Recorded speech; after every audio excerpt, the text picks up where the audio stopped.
But I think it's cool to see O'Donnell playing and seeing maybe the game open up a little bit that way. Even we were just talking about Jerry Sexton, Johnny's younger brother.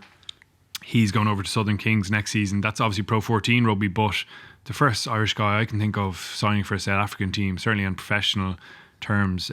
It seems to be opening up a little bit more, and potentially people are seeing these opportunities, and agents are probably realising actually Irish players are a pretty valuable commodity, and like, for want of a better word, I can sell them elsewhere and I can get them contracts elsewhere. You look at a guy like Sexton who has worked really hard to get an opportunity like this in the top tier Pro 14, but he'll probably go over there and he can call lineouts. He's obviously got really good rugby intellect. He's like his brother. He's obsessed with the game, watches everything, and he'll probably add a lot in that sense to the Southern Kings, who, you know, I interviewed him and he said, I was shocked that they wanted me because of the number of second rows they produce, massive lumps, but he can probably offer something different, which is that rugby IQ. And I think in Irish rugby we have a lot of that now, and we have a lot of attributes that are valuable elsewhere. So I actually think it's great to see. I think this is the way the game's going to go anyway, kind of globalization of it, and hopefully it grows and grows, and you see more guys getting opportunities. It's brilliant. And there is a bottleneck in Irish rugby, you know.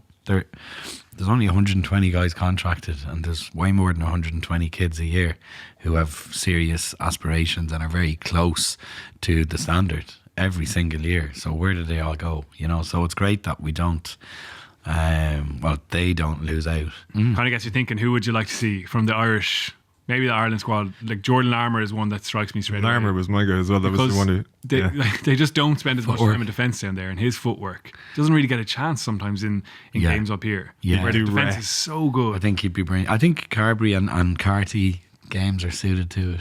Caelan Blade, I'm thinking of backs. Yeah. You know, explosive, you know, instinctive players, you know, that high skill level.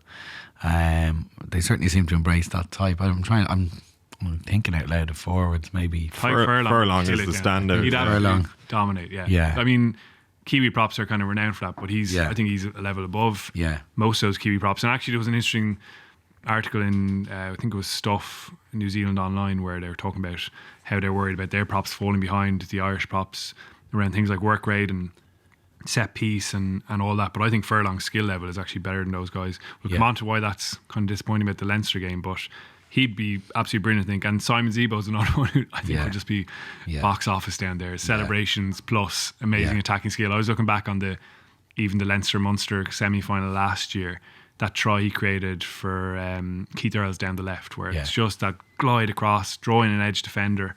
And I think his skills would be even more valuable because defensively they just don't spend as much time. You speak to all the guys who come up and they say they couldn't believe it. Even JP Ferreira, the Munster defence coach, he's like loving it up here because they actually spend considerable amount of time working on the defence. So I think Zebo would probably tear it up.